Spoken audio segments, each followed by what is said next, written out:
ये आपसे जानना चाह रही हूँ कि ये जो बिल लाया गया है, कायमा कमेटी ने मंजूर कर लिया, एक तो इस पे तनकीद ये हो रही है कि पाकिस्तान तहरीक इंसाफ सही मायनों में अपोजिशन के तौर पर एहतजाज नहीं कर सकी जब ये बिल लाया गया असेंबली में।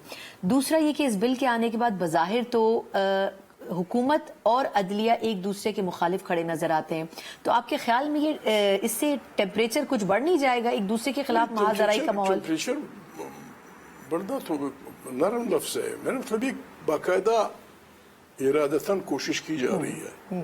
हमारा स्पीकर अयाज जी, मैंने तो तहरीक इंसाफ से कहा है कि बाबा हमारी सबसे पहली जिम्मेवारी ये बनती है कि हम इसके खिलाफ लो कॉन्फ्रेंस मूव करें, ताकि हम इसको लताड़ी तो क्या कर रहा है, हमारे स्पीकर रहे हैं, आप जिस अंदाज में पार्लियामेंट के पर काट रहे हैं, जिस अंदाज में आप पार्लियामेंट में, यानी आप पार्लियामेंट के लोगों को बोलने नहीं देते। Who the hell are you? Speaker custodian होता है। अगर इस हाउस के आप कस्टोडियन बनना चाहते हैं, वेल एंड गुड, नहीं मैं माफी चाहता हूँ सना बीबी, ये जो ड्रामा रचा है इलेक्शन का जर और जोर की कीमत पे, अयाज इसमें शामिल था। ये अयाज किस तरह से? ये कोयटा आया था, कोयटा आया था, इसने बाकायदा अपनी पार्टी से बात की थी, मैं घर पे था, मुस्लिम लीग का एक आदमी, मैं इसका नाम नहीं लेता हूँ, मेरे पास भागा आया कि खुदा को मानो ये क्या हो रहा है। मैंने कहा क्या हो रहा है? कहता है साहब आए हैं, जिसका मैंने जिक्र किया है, साहब आए हैं, उन्होंने कहा है कि प्रोग्राम तय है, हमें 2/3 मेजॉरिटी मिल रही है, फलाना वजीर आजम होगा, फलाना वजीर खारजा होगा, फलाना ये होगा। जो मौजूदा गवर्नर है, मुझे मजबूरन मुल्क की खातिर सबसे पार्लियामेंट अजीज है, सबसे हमें आइन की बात इसलिए हमें अजीज है। जो मौजूदा गवर्नर है इसके पास कौन से सूबे का? हमारे सूबे का, जाफर खान मंदोखे। जी कोयटा में इसलिए आया हूँ कि चूंकि महमूद मियाँ साहब का, या महमूद उन्होंने कहा होगा या नहीं होगा, ये भी मैं मालूमात करना चाहूँ कि महमूद किस हल्के से इलेक्शन लड़ रहा है। महमूद नवाज शरीफ का इसलिए साथी था और इसलिए साथी रहेगा जब वो कहता था वोट को इज्जत दो। महमूद इसमें नहीं है। पार्लियामेंट, बहुत सारे पार्लियामेंट गुजरे जहाँ मैंने बैकाट के, मैं नहीं चला गया। ये आदमी, मुझे दुख होता है मियां नवाज शरीफ। तो आपने उनको क्या जवाब दिया फिर जब वो आपके पास आए? मैंने जो जवाब देना था उसे पता है। फिर मैं यहाँ से गया आया, वो आपको शामिल करना चाहते थे उस हुकूमत का हिस्सा बनाना चाहते थे। ये प्लान है। मैं यहाँ से चला जी लाहौर, मैंने इनके सामने मियाँ साहब से कहा, मैंने कहा खुदा को मारो कहाँ जा रहे हैं आप? दुख होता है मियाँ साहब जैसे आदमी जो ये कहता था कि वोट को इज्जत हो, उसके आशीर्वाद से एक ऐसा आदमी स्पीकर बना है जो पार्लियामेंट के पर काट रहा है, जो पार्लियामेंट को बिल्कुल डिबेट। यानी आपके ख्याल में मियाँ साहब को ये शोर किया गया था कि 2/3 मेजॉरिटी होगी? आई डोंट नो, वो सुन रहे होंगे, मैं सिर्फ गुस्से में, मुझे दुख हो रहा है। ये आदमी पता नहीं कहाँ चल पड़ा है, ये पार्लियामेंट, इसके लिए हमने कुर्बानियां दी हैं।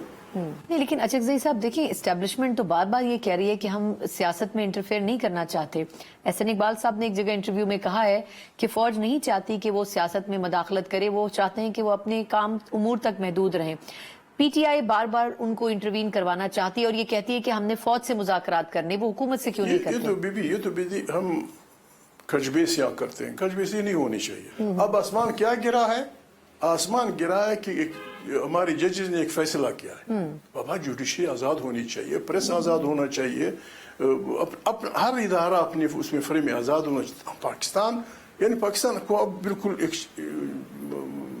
एशियन टाइगर होना चाहिए था। इसके वसाइल जितने हैं, जितने कंट्रोल आबादी, और हम रोज बरोज डूब रहे हैं। लेकिन वजह क्या है अचकज़ई साहब? हुकूमत को आखिर एतराज क्या है? अगर पीटीआई के पास अक्सरियत है तो उनको हुकूमत बनाने का मौका दे दें। वैसे भी तो हालात खराब है ना, ये भी एक इम्तिहान होगा हुकूमत बनाना पीटीआई के लिए, तो देख लें कि वो कितना डिलीवर करते हैं। ये मेरा दोस्त था, अभी खैर अयाज सादिक कहना मुश्किल हो जाता है।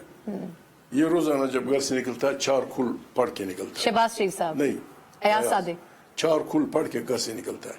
ये 4 खुलों की कसम का है कि ये सारे तमाशे, ये तुम क्या कर रहे हो?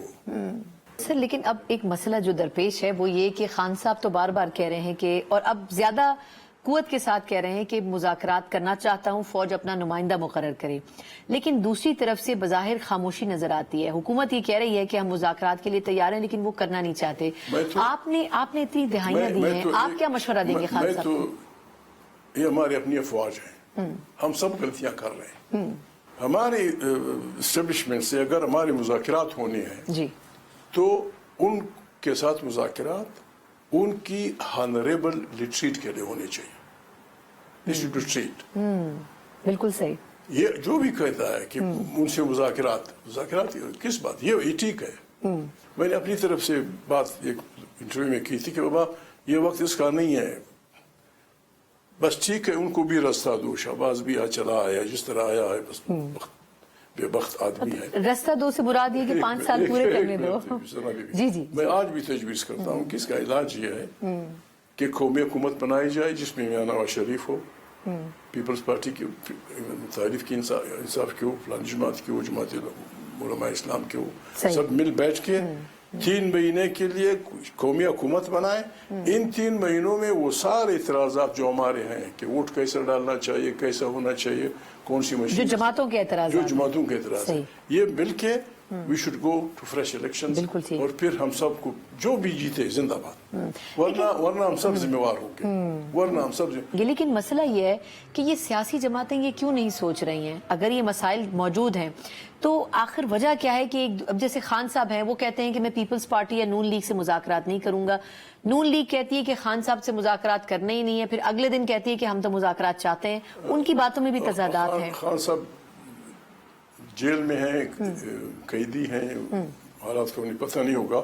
مجھے دکھ اس بات کا ہے، جمہوری لوگ بالخصوص میاں نواز شریف صاحب اور ان کے خیال لوگ جو یہ کہتے رہے تھے اور جن پہ ان کی شخصیت بنی تھی کہ ووٹ کو عزت دو، اور پیپلز پارٹی جو کہتی رہتی ہے کہ جمہوریت ہماری سیاست، پریزیڈنٹ ہمارا آصف علی زرداری، انہوں نے بڑا کمال کیا جب وہ پریزیڈنٹ بنے، انہیں اختیارات دے دیے 18ویں ترمیم کے ذریعے. اب اسی کے ذریعے ایک ایسی بلائی جاتی ہے اجلاس جس میں پارلیمنٹ کے پر کاٹے جا رہے ہیں. کم سے کم پیپلز پارٹی کے جمہوری عنصر کو، including the president of Pakistan, ان کو تو کم سے کم یہ نہیں کرنا چاہیے. عدالت نے ایک فیصلہ کیا ہے، وہ فیصلہ اس زر اور زور پہ قائم حکومت کے خلاف ہے. اس کا راستہ روکنے کے لیے ہمارے دوستوں نے، حزب اختلاف کے دوستوں نے، چونکہ اکثرت تحریک انصاف کی ہے، کل وہ نہیں سمجھ سکے. میں دیر سے آیا، کوئٹہ سے بھاگا آیا، لیکن میں سمجھ گیا کہ یار لوگوں نے کھڑکی لگا دی ہے کہ بس یس نو.